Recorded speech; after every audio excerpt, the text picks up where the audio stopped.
1 மணி நேரம் ஆச்சு. நம்ம ஓப்பன் பண்ணி பார்த்துக்கலாம், வெந்துருச்சான்னு பார்த்துக்கலாம். ஒரு நிமிஷம். என்னப்பா பாத்திரமே ஓட்டையாகி போச்சு. இந்த பாத்திரத்தில் நான் ஏற்கனவே கேக் பண்ணியிருந்தேன். இருப்பா. சுச்சோ, பாத்திரம் ஓட்டையாகி எல்லாம் ஒழுக ஆரம்பிச்சிருச்சு. கேக் வேகலையே, என்ன பண்ணலாம்?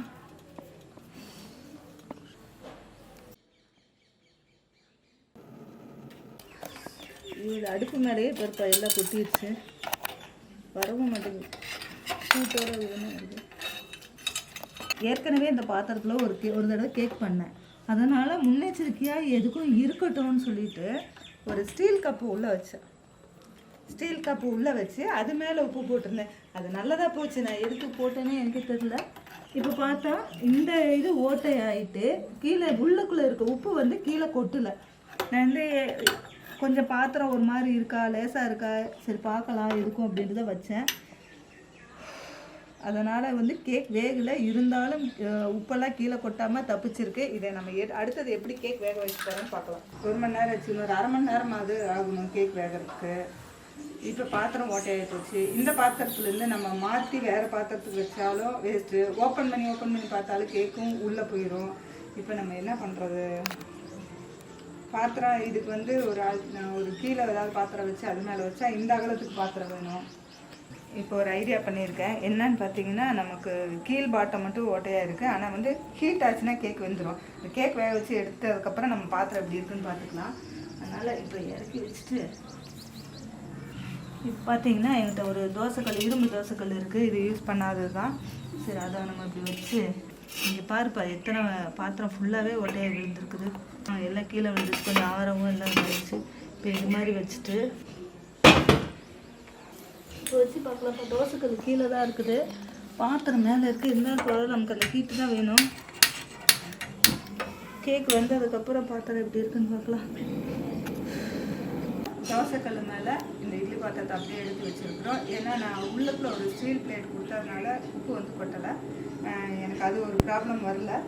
இப்போ நம்ம அரை மணி நேரம் கழித்து நம்ம எப்படி இருக்குன்னு நம்ம மறுபடியும் பார்க்கலாம். வீட்டு முறையில் தயாரிக்கப்பட்ட அனைத்து மசாலா பொருட்களும் ஃபுட்டி தமிழா சேனல் மூலமாக நானே என் கைப்பட வறுத்து தரமாகவும் சுவையாகவும் நான் கொடுத்துட்ருக்குறேன். இது சாம்பார் பொடி, ரசப்பொடி உட்பட 10 வகையான மசாலா பொடிகள் நான் கொடுத்துட்ருக்குறேன். இது தேவைப்படுறவங்க கீழே இருக்க காண்டாக்ட் நம்பருக்கு வாட்ஸ்அப் பண்ணுங்கள். ஆல் ஓவர் இந்தியா நம்ம கொரியர் மூலமாக அனுப்பி வைக்க முடியும். ஃபுட்டி தமிழா நேயர்கள் அனைவருக்கும் வணக்கம். நான் உங்கள் உமா முருகேசன். இன்றைக்கி நம்ம இந்த வீடியோவில் என்ன பார்க்க போகிறோன்னு பார்த்தீங்கன்னா, நேற்று நம்ம எக்லெஸ் சாக்லேட் கேக் வந்து நம்ம நியூ இயர்க்காக நம்ம பண்ணியிருந்தோம்.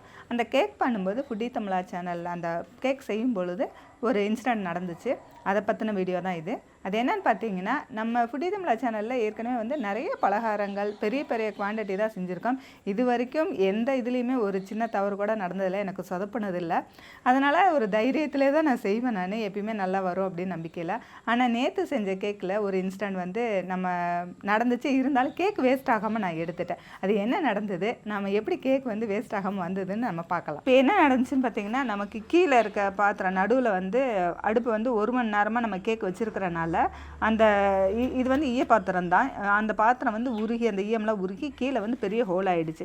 நான் வந்து முதலையே வந்து இந்த போன வாரம் ஒரு கேக் பண்ணியிருந்தோம். அதுவும் இதே பாத்திரத்தில் தான் பண்ணினேன். அப்போ ஒரு 1.5 மணி நேரம் இந்த உப்பு போட்டு வச்சுருந்ததுனால பாத்திரம் கொஞ்சம் எனக்கு ஒரு இதாக இருந்தது, ஒரு டவுட்டு. சரி, இருந்தாலும் பரவாயில்ல, எதுவும் இதுலேயே வைப்போம் அப்படின்னு நினச்சி வச்சுட்டேன். உள்ளே ஒரு சில்வர் பிளேட் போட்டிருந்தேன்.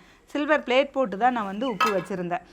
அதனால் என்னமோ இந்த கேக் வந்து தப்பிச்சுது. ஏன்னா அந்த ஓட்டை விழுந்ததுக்கு உப்பெல்லாம் கீழே விழுகாமல் அந்த சில்வர் பிளேட்டில் இருக்குது. உப்பு விழுகாமல் கேக்கு வந்து நான் ஃபைனலி வந்து கரெக்டாக வேக வச்சு எடுத்துட்டோம். இது எப்படி இருக்குன்னு பார்க்கலாம் வாங்க.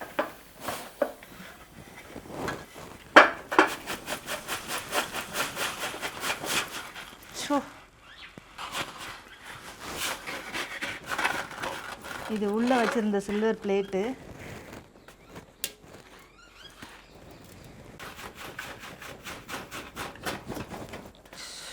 இங்கே பாருங்கள், இந்த பாத்திரமே இவ்வளோ பெருசு ஓட்டையாயிடுச்சு. நான் வந்துட்டு எனக்கு ஃபஸ்ட்டு தடவை கேக் பண்ணும்போது இந்த கொஞ்சம் சின்னதாக வந்து லேசான மாதிரி இருந்தது. எனக்கு அந்தளவுக்கு லேசாகிடுச்சின்னு தெரியல. சரி எதுக்கும் உப்பு போட்டு நம்ம 1.5 மணி நேரம் குக் ஆனதுனால பாத்திரம் ஒரு மாதிரி இருக்குது, எதுக்கும் டவுட்டுக்கு தான் நான் வந்து இந்த சில்வர் பிளேட்டை வந்து இப்படி வச்சுருந்தேன். இந்த சில்வர் பிளேட்டை நடுவில் வச்சுட்டு தான் நான் பரப்பினேன். எதுக்கும் சேஃப்டிக்கு இருக்கட்டும்னு நினச்சேன். ஆனால் இந்த அளவுக்கு உருகும்னு நான் நினைக்கவே இல்லை. ஏன்னா 1 மணி நேரம் திருப்பி நான் வைக்கவும் ஃபுல்லாக மெல்ட் ஆகி விழுந்திருக்கு. நானும் அடுப்பில் வச்சுட்டு கொஞ்சம் நேரம் பார்க்கல, 1 மணி நேரம் ஆகும்னு சொல்லிட்டு நம்ம வேறு வேலை பார்த்துட்டு இருந்துட்டோம். அப்போ வந்து பார்க்கும்போது தான் நம்ம உருகி வந்து கீழே விழுந்திருந்தது, அடுப்புக்கு கீழே. இப்போ பார்த்திங்கன்னா இந்த மாதிரி பீசஸ்லாம் நம்ம அடுப்பு மேலே இருந்து என்னடா அப்படின்னு சொல்லிட்டு நம்ம வந்து டக்குன்னு அடுப்பு ஆஃப் பண்ணிவிட்டு நம்ம பார்க்கும்போது இது அப்படியே பிளேட் மாதிரி கலந்து அப்படியே கீழே விழுந்திருக்குது. இப்போ பர்னர் மேலே இதெல்லாமே நம்ம கொட்டிடுச்சு. இருந்தாலும் நம்ம வந்துட்டு சில்வர் பிளேட் வச்சதுனால எனக்கு வந்து உப்பு வந்து அடுப்புக்குள்ளே போகலை. உப்பு அடுப்புக்குள்ளே போகாதனால இந்த கேக் வந்து இன்னொரு 1/2 hour இருந்தால் வெந்துரும்னு எனக்கு தெரியும். அதனால் நம்ம என்ன பண்ணணும், டக்குன்னு நம்ம யோசித்து சரி பழைய தோசைக்கல் ஒன்று இருக்குது, அதை கீழே வச்சுட்டு அது மேலே தூக்கி இந்த பாத்திரத்தை வச்சு மறுபடியும் 1/2 hour நம்ம வேக வச்சு அந்த கேக்கை வந்து நம்ம எடுத்துட்டோம். இப்போ நான் பண்ணது என்னென்னா, முதல் நாள் ஒரு வாரத்துக்கு முன்னாடி இந்த பாத்திரத்தை வச்சு தான் நான் ஒரு கேக் பண்ணேன். அப்போ ஒரு 1.5 மணி நேரம் இருந்துச்சு இந்த உப்பில். அதனால் பாத்திரம் கொஞ்சம் கீழே ஒரு மாதிரி லேசான மாதிரி இருக்குது. அதனால தான் வந்து இப்படி ஆகிருக்கும். அதாவது நம்ம கேக் பண்ணும்போது அடி கனமான பாத்திரம் தான் நம்ம யூஸ் பண்ணணும். அந்த பாத்திரம் வந்துட்டு ஒன்ஸ் வந்து நம்ம கொஞ்சம் சீக்கிரம் கொஞ்சமாக பண்ணுறவங்கள சீக்கிரம் ஒரு 30 நிமிஷம் 40 நிமிஷத்தில் நம்ம கேக் வந்துடும், அதை எடுத்துக்கலாம். ஆனால் நம்ம பண்ணுற குவான்டிட்டிக்கு 1.5 மணி நேரம் அல்லது 1.25 மணி நேரம் கூட ஆகுது. அந்த அளவுக்கு நம்ம அடுப்பில் வைக்கும்போது அதை அந்த ஹீட்டு தாங்குற அளவுக்கு பாத்திரம் தான் நம்ம யூஸ் பண்ண முடியும். நம்ம இந்த மாதிரி பாத்திரங்கள்லாம் வச்சா இந்த மாதிரி தான் நடக்கும். அதனால் நீங்கள் பெரிய குவான்டிட்டி செஞ்சிங்கன்னா கொஞ்சம் கவனமாக செய்யுங்க. அடி கனமான பாத்திரம் வச்சு யூஸ் பண்ணுங்கள், அடி கனமான வானொலி. ஆனால் அதை திரும்ப மறுபடியும் நம்ம ரீயூஸ் பண்ணுறதுங்கிறது கொஞ்சம் கஷ்டம் தான். ஏன்னா உப்பு போட்டு 1.5 மணி நேரம் நம்ம அது இதாகிடுச்சுன்னா அது வந்து உடனே நம்ம வந்து ரீயூஸ் பண்ண முடியறது கிடையாது. அதனால் அது வேஸ்ட் ஆகிற பாத்திரமோ இல்லை இதுக்குன்னு தனியாகவே ஒரு பாத்திரம் வச்சுக்கிட்டு நம்ம செஞ்சோம்னா அந்த கேக் நல்லா செஞ்சுக்க முடியும். இப்போ நான் செஞ்ச தப்பு இதுதான். ஏற்கனவே இதுலேயே செஞ்சோம், திரும்ப மறுபடியும் அதிலே செய்யாமல் இருந்திருந்தோம்னா இந்த பிரச்சனை வந்திருக்காது. திரும்ப மறுபடியும் அதிலேயே நம்ம செய்யும்போது என்ன ஆகுது, இப்போ கிட்டத்தட்ட ஒரு 3 மணி நேரமாக அது உப்பு அதிலேயே இருந்து ஹீட் ஆகிறனால அந்த பாத்திரம் வந்து எனக்கு ஓட்டையாகி இந்தளவுக்கு வேஸ்ட் ஆகிடுச்சு. எனக்கு நான் பண்ண ஒரே ஒரு நல்ல காரியம், உள்ளே ஒரு ஸ்டீல் பிளேட் வச்சது தான் கேக்கும் தப்பிச்சது. அடுப்பில் வந்து உப்பு துகள்லாம் விழுகாமல் இருந்தது. இதே நான் அது வைக்காமல் நான் பாட்டுக்கு வச்சுருந்தேன்னா எல்லா உப்பும் அந்த பர்னரில் கொட்டி அடுப்பும் வந்து வேஸ்ட்டாக இருந்திருக்கும், இந்த கேக்கும் வந்து வேஸ்ட்டாக இருந்திருக்கும். நான் இப்போ கேக் வேஸ்ட் ஆகலை, அடுப்பு வேஸ்ட் ஆகலை, பாத்திரம் மட்டும் எனக்கு வேஸ்ட் ஆகிடுச்சு. இது எனக்கு ஃபுட்டி தமிழா சேனலில் நான் எவ்வளவோ வந்து பலகாரங்கள்லாம் செஞ்சுருக்கிறேன். நிறைய எண்ணெய் ஊற்றி அடுப்புலலாம் வச்சுருக்கேன், வடை சட்டிலாம் வச்சுருக்கேன். எனக்கு எந்த ப்ராப்ளம் வந்ததில்லை. ஆனால் இது எனக்கு ஃபஸ்ட் டைமாக இது ஒரு அனுபவமாக வந்திருக்கு. இது ஏன் உங்களுக்கு நான் இதை சொல்கிறேன் அப்படின்னா, நிறைய பேர் தெரியாமல் வீட்டில் இருக்க இட்லி பாத்திரத்தை வச்சிங்கன்னா இட்லி பாத்திரம் இந்த மாதிரி தான் ஆயிரும். அதை தெரிஞ்சுக்கணுங்கிறதுக்காக தான் நான் வந்து சொல்லியிருக்கேன்.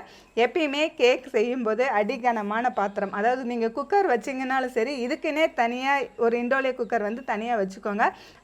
அதில் வந்து நீங்கள் செஞ்சிங்கன்னா அதை மறுபடியும் இதுக்கே யூஸ் பண்ணிக்கோங்க. வேறு எதுவும் டக்குன்னு யூஸ் பண்ண முடியாது. இல்லை ஒரு கடாயில் வந்து ஒரு ஸ்டாண்ட் வச்சனாலும் நமக்கு கேக் ஆகும். ஆனால் அந்த கடாயும் ரொம்ப நேரம் ஹீட் ஆகிறதுனால அது திரும்பி நம்ம யூஸ் பண்ணுறது கொஞ்சம் சிரமமாக இருக்கும். அதனால் வேஸ்டேஜாக இருக்கிறது இந்த கேக்குக்கு யூஸ் பண்ணுற அந்த தவா, அதுக்கப்புறம் பார்த்திங்கன்னா இப்போ நான் வச்சுருக்க தோசைக்கல் இரும்பு தோசைக்கல் தான் வச்சுருந்தேன். இது திரும்ப யூஸ் பண்ண முடியாது, இதை தனியாக எடுத்து வச்சுக்குவேன். இந்த மாதிரி நீங்கள் 2 பாத்திரம் வச்சுக்கிட்டு நம்ம கேக் செஞ்சோம்னா நமக்கு எந்த பிரச்சனையும் கிடையாது. அது இல்லாமல் ஓவனில் பண்ணுறவங்களுக்கு ரொம்ப ஈஸி. நம்ம வீட்டில் இருக்கிற பாத்திரத்தை வச்சு பண்ணும்பொழுது கொஞ்சம் ஜாக்கிரதையாக பண்ணுங்கள். லேசான பாத்திரம் வைக்க வேண்டாம், அது மட்டும்தான் இதில் கவனம் செலுத்தணும். என் முகமே தெரிகிற அளவுக்கு மட்டும் எனக்கு இது பார்த்தா சின்னதாக தான் இருக்கும்னு நினச்சேன். கேக் வேஸ்ட் ஆகிடக்கூடாது, இது பாத்திரம் வேஸ்ட் ஆகிடுச்சு, கேக் வேஸ்ட் ஆகிடக்கூடாதுன்ட்டு நான் என்ன பண்ணேன், சரி இருக்கட்டும் கொஞ்சம் நேரம் அப்படின்னு சொல்லி தான் நான் வச்சுருந்தேன். அதனால ரொம்ப பெருசாகிடுச்சு.